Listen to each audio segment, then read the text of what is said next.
Hey y'all, it's me, Dree. So this week I want to talk with y'all about distortion. And more specifically, I want to talk about why it can be so difficult to break yourself free from it. Because I think a lot of people look back over certain seasons of their lives and they ask themselves, why did I stay so long? Why did I keep tolerating that? Or even, why did I keep negotiating with something that was clearly hurting me? And I don't think it is what most people think it is. I don't think people stay because they're blind. I don't think people stay because they're weak. And I don't think people stay because they enjoy to suffer. No. I think people stay because somewhere beneath the surface, they understand something. And what they understand is that if whatever it is changes, then everything changes. And whether they realize it consciously or not, that's a terrifying thing to confront. Because I need to say, distortion, that is rarely isolated, meaning it doesn't usually exist in one small corner of a person's life. It's pretty much becomes woven into the structure of a person's reality over time. It gets woven through relationships, family systems, identities, dreams, future plans, ways of thinking, ways of coping, ways of surviving. It covers entire ways of living. So when distortion begins surfacing around a person, the nervous system immediately recognizes the stakes. Maybe not consciously, but instinctively. Because basically, if the distortion collapses, y'all think something else is going to collapse with it. And that is where people get stuck. Not because they don't see, because I think they do. In fact, I think most people see much more than they're willing to trust. And that distinction changes this whole conversation, because the question then isn't, why didn't they see it? No. The question is more, why didn't they trust what they saw, right? And the answer, well, for that answer, we have to go back much further. We have to go all the way back to a person's childhood, specifically around as early as 4 years, because that's when a child starts to develop. And I'm just gonna say that self-trust, it doesn't just magically show up in adulthood. Self-trust, that begins developing when you're very, very, very young. And in a lot of people's lives, this is exactly where distortion first enters the field.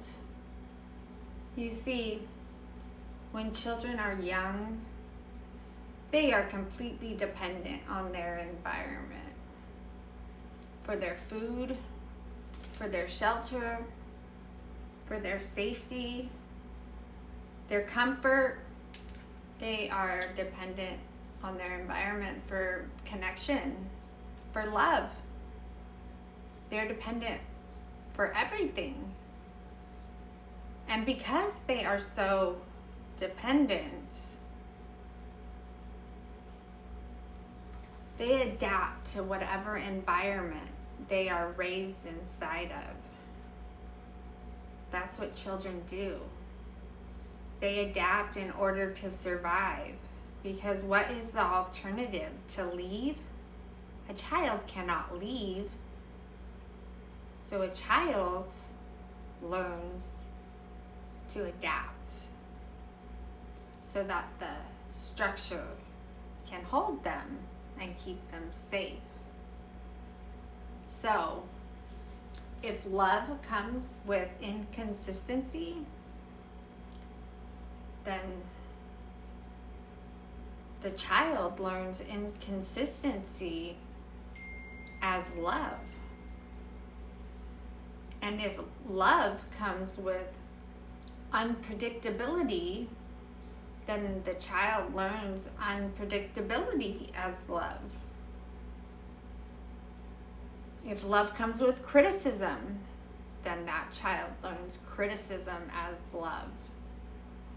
And if love comes with manipulation, then that is what the child learns as love.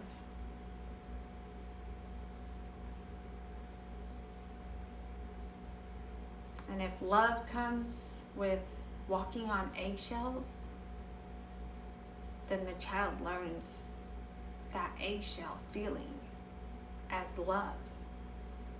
And that is not because the child is choosing dysfunction.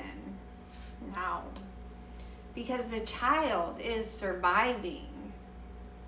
And if the people responsible for soothing the child are also creating the distortion, well, then the child doesn't learn that the distortion is unhealthy. Instead, the child learns this distortion is familiar. The child learns this distortion is normal, and the child learns this distortion is connected to love.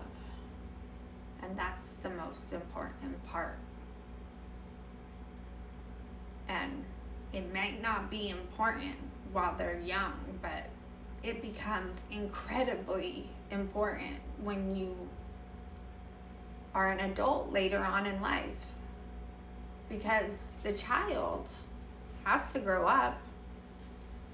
And when they do, distortion enters the field again. Maybe through a relationship, a friendship, a family dynamic. Could even be a work environment. It doesn't really matter.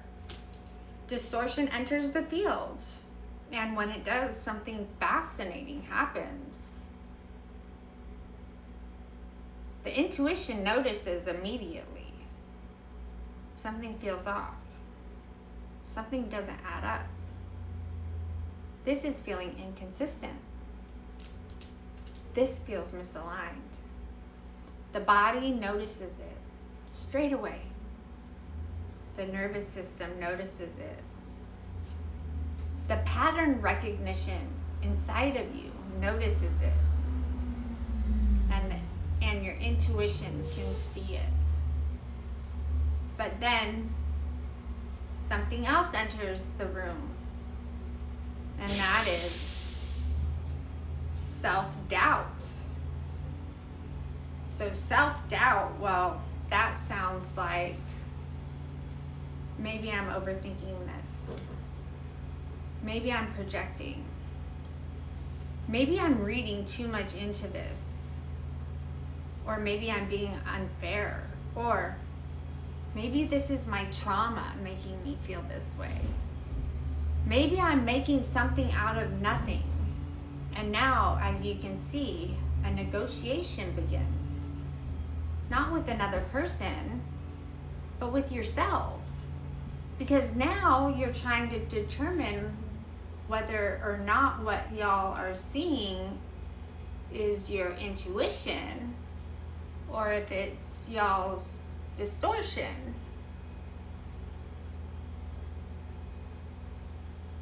Whether you're observing reality or creating it. And you'll do that whether you're receiving information or imagining it. If a person's self-trust is weak, then this negotiation, it can continue for years because, well, the stakes, by now, they feel enormous. You're thinking, if I'm wrong, I could lose something valuable. I could lose somebody I love. I could lose a future I care deeply about and want to have. Or I could lose something that genuinely matters. So instead of trusting myself, what do? I wait. I gather evidence. I collect proof and I look for confirmation. I literally wait for reality to prove my intuition is right. And sometimes that takes much longer than people expect. It can take months. It could take years. And sometimes, yes, it can take decades. Also, sometimes it never comes. For a lot of people, that is the case. But especially it can go on for a really long time when another person benefits from keeping things hidden. And especially when confusion is part of the dynamic. Especially when distortion is actively being maintained. And while all of this is happening around you, life just keeps moving. And that's the cost. It's not the emotional pain. It's the time. This is years spent negotiating with what you already know. This is years spent carrying two realities at the same time. You're carrying the reality you're living in and experiencing, and you're carrying the reality you're hoping exists.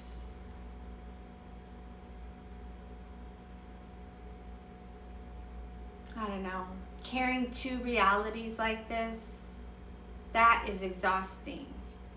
That means your mind is never resting. That means your mind is always analyzing, questioning, replaying, explaining, and searching, trying to make the pieces fit because something just feels off. So you're trying to determine whether intuition is right or whether self-doubt is right. And then eventually something else starts happening. Because when people stop trusting themselves, well, naturally, when that happens, people stop making decisions for themselves. What happens is they begin looking outside themselves for their authority, for validation, for confirmation, for permission. Basically for somebody else to tell them what they should think and what they should do and what they should believe. And before long, that distortion has become the loudest voice in the whole room. Not the truth, the distortion. Because every time intuition speaks, the distortion now answers. You're overthinking. You're paying attention. You're being paranoid. You're thinking this isn't aligned. You're thinking to just give it more time. You look at the pattern and you think maybe it's just a misunderstanding. And because self-trust is weak here, distortion keeps getting the final vote. And it happens again and again and again and again. And this is where self-sabotage enters and begins. And that's not because a person is trying to hurt themselves. No. That is because a person has unknowingly handed authority to the very thing that's keeping them stuck. And then one day, well, the truth becomes undeniable. Reality finally does catch up. The pattern becomes visible. The behavior, that becomes obvious. And the distortion that has been there the whole time, that can no longer hide. And now something else arrives, and that is acceptance.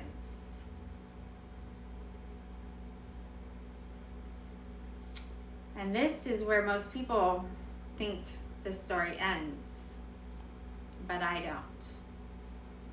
I think that this is exactly where the story starts to get very interesting.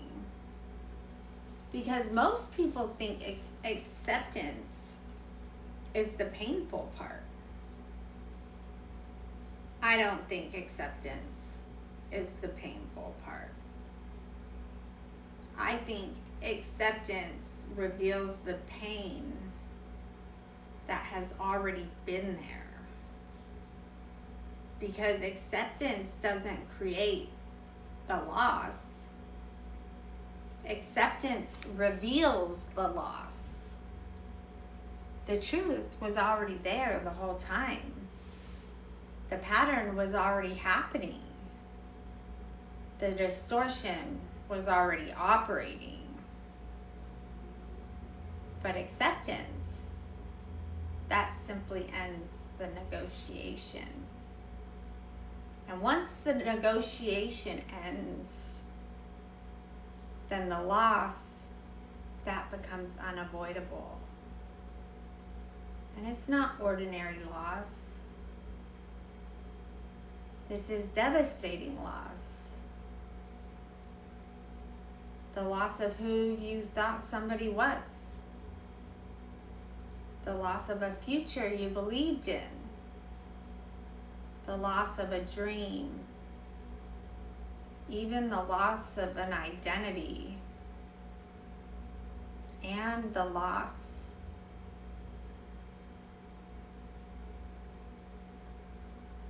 of a whole reality you had become emotionally attached to.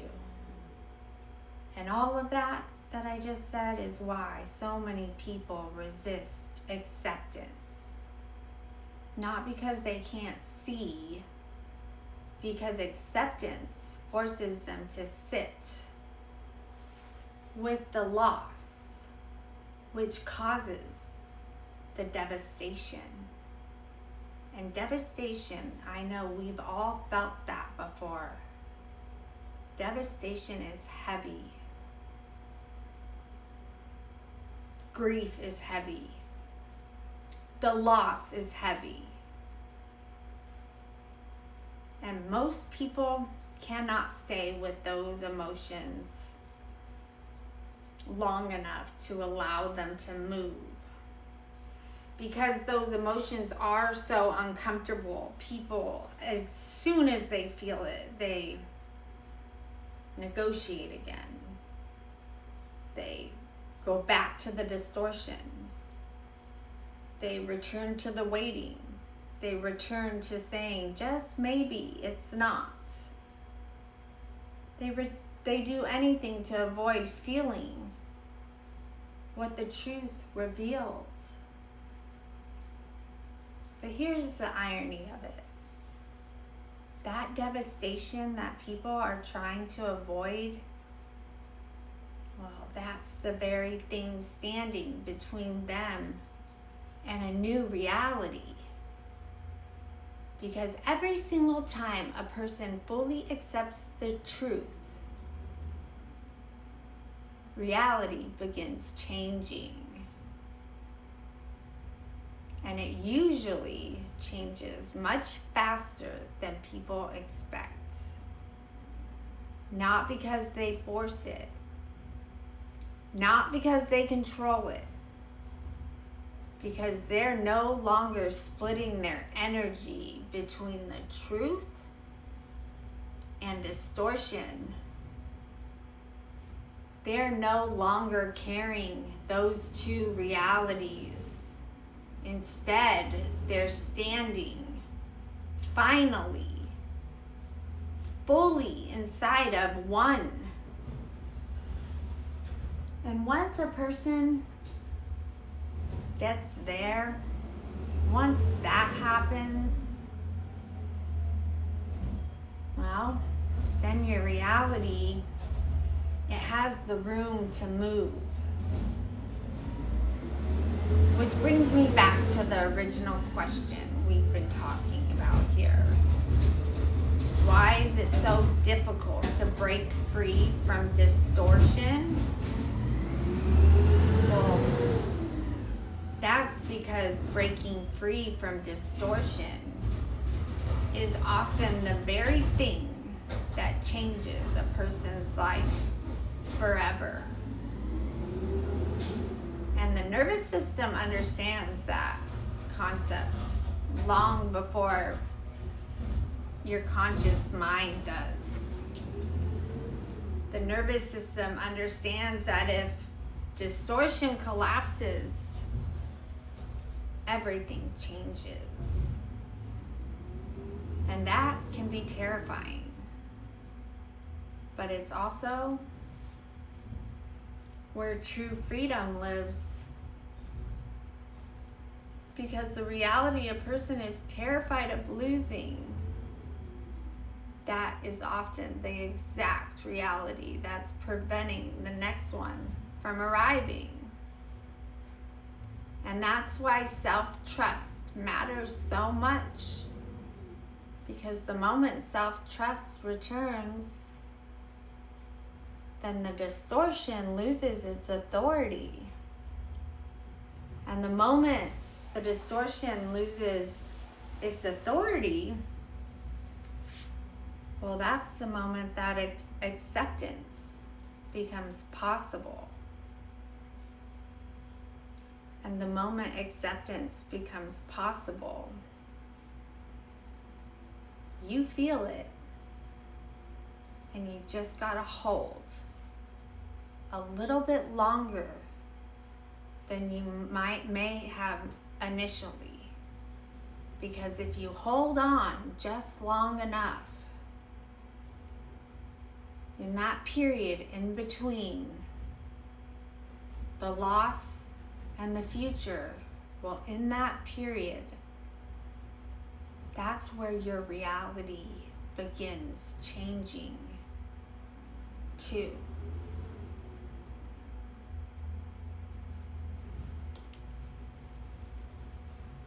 So, acceptance, guys.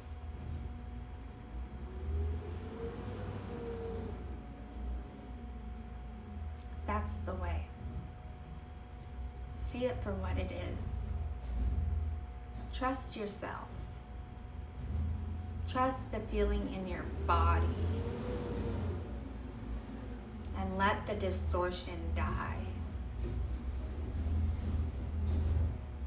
And that's the message that I have for y'all today. So remember, where there is love, there is light.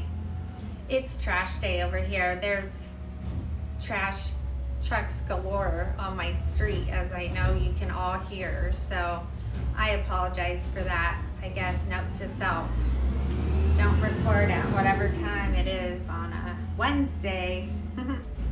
If you made it to the end, like my message. Leave me a comment.